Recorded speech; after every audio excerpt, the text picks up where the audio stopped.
Waktu dan tempat kami persilakan. Marhaban ya marhaban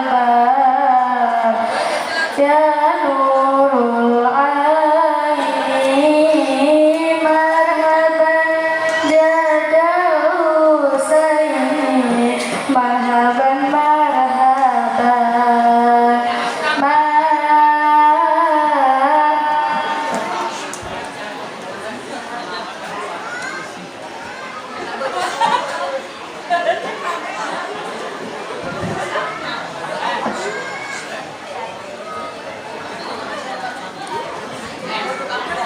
Bismillahirrahmanirrahim. Assalamualaikum warahmatullahi wabarakatuh. Waalaikumsalam warahmatullahi wabarakatuh. Alhamdulillahi rabbil alamin wa bihi nasta'in wa ala umuri dunya waddin, wassalatu wassalamu ala asrofil anbiya'i wal mursalin wa ala alihi wa sahbihi ajma'in, amma ba'du. Faqad qala Allah ta'ala fi ayatil Qur'anil karim wa huwa asdaqul qailin. A'udzu billahi minasyaitonir rajim. Bismillahirrahmanirrahim. Talabul ilmi fardhatun 'ala kulli muslimin wal muslimatin. Puja-puji syukur marilah kita panjatkan atas kehadiran Allah Subhanahu wa taala yang telah memberikan berupa-rupa kenikmatan, di antaranya nikmat iman dan Islam, nikmat sehat wal afiat, sehingga kita bisa berkumpul di tempat yang mulia ini. Salawat bertangkaikan salam marilah kita curah limpahkan kepada junjungan kita, yakni Habibana wa Nabiyana wa Maulana Muhammadin sallallahu alaihi wasallam, dan tak lupa kepada keluarganya, para sahabatnya, dan para tabi'atnya yang menantikan syafaatul uzma nanti di yaumil qiyamah. Amin amin ya rabbal alamin. Dan yang saya hormati Syaikhi wa Syaikhuna al-Mukarram wal Mukarramah, al-Mu'azzam wal Mu'azzamah, guru besar kita selaku pimpinan Pondok Pesantren Al-Qur'an Hidayatul Furqan beserta keluarganya, kita doakan semoga selalu ada di dalam lindungan Allah Subhanahu wa taala. Amin amin ya rabbal alamin. Dan tak lupa kepada para staf pengajar yang saya hormati, marilah kita doakan semoga selalu ada di dalam lindungan Allah Subhanahu wa taala. Duduknya saya di sini akan menerangkan kitab Safinatun Najah tentang syarat-syarat salat. Bismillahirrahmanirrahim. Faslun, adapun satu fasal, surutul sholati, yaitu pirang-pirang syaratnya sholat, sama niatun, yaitu ada 8. Taharatul hadasaini, yang pertama sucinya dari 2 hadas, wa taharatu anin najasati, dan sucinya dari 2 najis, disaubi, di dalam baju, wal badani, dan badan, wal makani, dan tempat, wa saturul aurati, dan menutup aurat, wastiqbalul kiblati, dan menghadap kiblat, wa dukhulul waqti, dan masuknya waktu, wal ilmu, dan mengetahui bifardiyatihi, dengan pirang-pirang fardunya salat, wa alla ya'taqidah, dan tidak menekatkan itu si orang fardan kepada fardu min furudiha, dari pirang-pirang fardunya itu salat, sunatan, hanya jadi sunnah, wajtinabul mubtilati, dan menjauhi perkara yang membatalkan pada salat. Al-ahdasu, adapun pirang-pirang hadis, isnani, yaitu ada 2. Asgharu, yang pertama hadas kecil, wa akbaru, dan hadas besar. Fal asgharu, maka adapun hadas kecil, ma aujabal wudu'a, perkara yang mewajibkan kepada wudu, wa akbaru, dan adapun hadas yang besar, ma aujabal ghusla, perkara yang mewajibkan kepada mandi. Al-auratu, adapun pirang-pirang aurat, arbaun, itu ada 4. Auratul rajuli, yang pertama auratnya laki-laki, mutlaqan, yang mutlak, wal amati, dan amah, fi sholati, di dalam sholat, ma baina surati, perkara antara pusat, wal rukbati, dan dengkul, wa auratul hurwati, dan auratnya perempuan yang merdeka.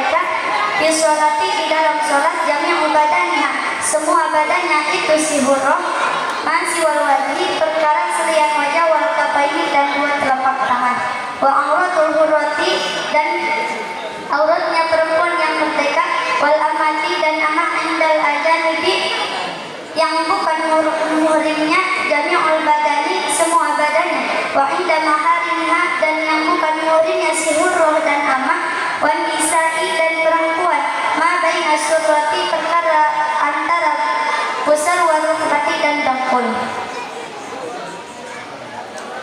Bismillahirrahmanirrahim.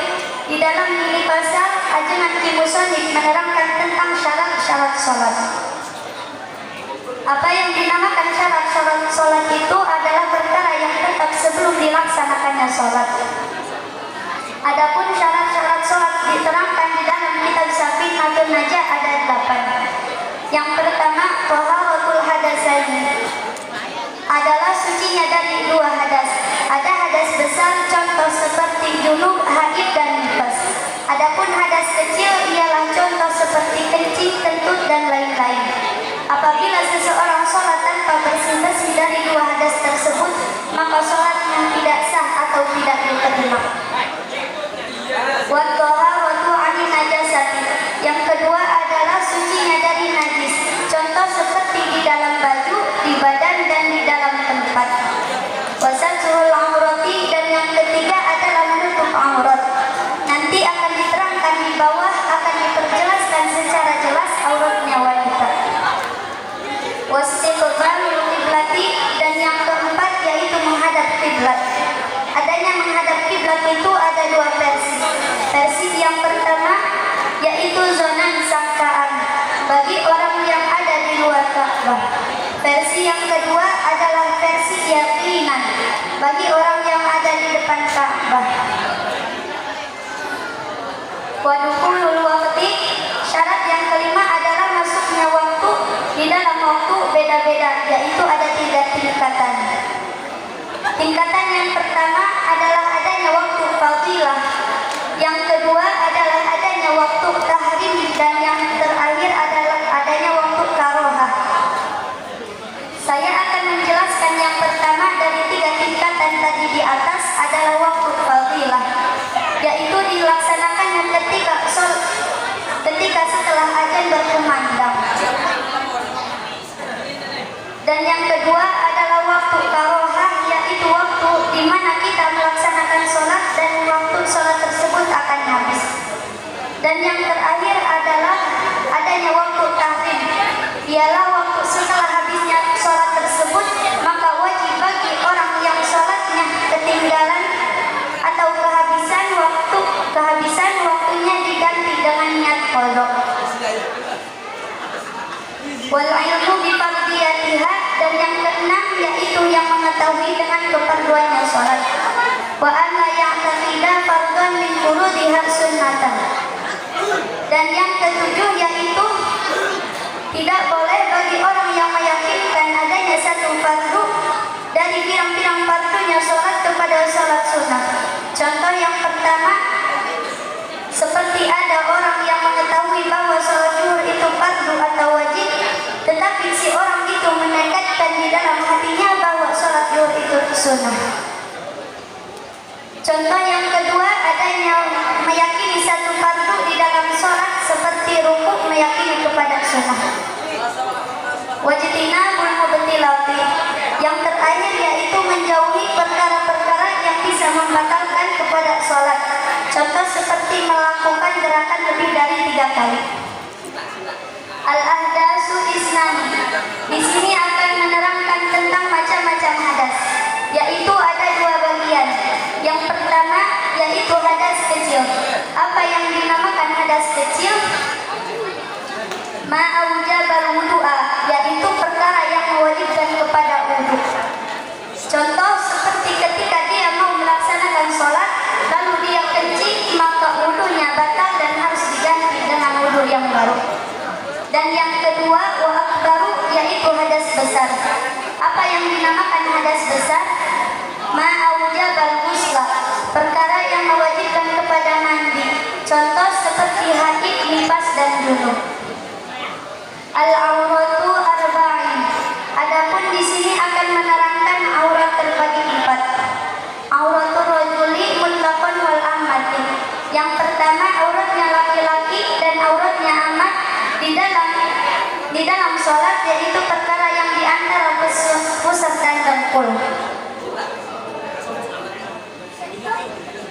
Wa auratul hurrati fi sholati jami'u badaniha ma siwal wajhi wal kafaini.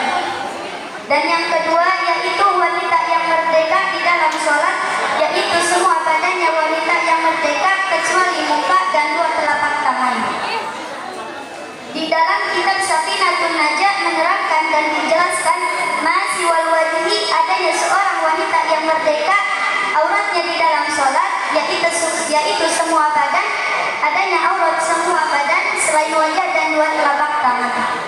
Telapak tangan tersebut adalah perutnya atau punggungnya telapak tangan. Alhasil apabila seorang wanita yang merdeka kelihatan telapak tangannya atau punggungnya tidak membatalkan kepada sholat.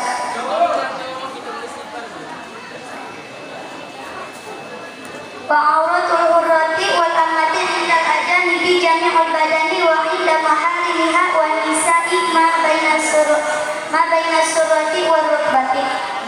Dan yang ketiga, yang keempat, yaitu auratnya wanita yang merdeka dan wanita yang amat di dekat laki-laki yang bukan muhrimnya, semua badannya, dan apabila di dekat muhrimnya dan di dekat wanita, yaitu auratnya di antara pusat dan dengkul. Wallahu a'lam bishawab. Sebelum ditutup, saya mohon maaf di dalam kata-kata, di dalam lugatan penerangan ada yang salah dan tidak jelas, dikarenakan saya masih di dalam tahap belajar. Unzur maqala wa la tanzur maqala. Wassalamualaikum warahmatullahi wabarakatuh. Waalaikumsalam warahmatullahi wabarakatuh.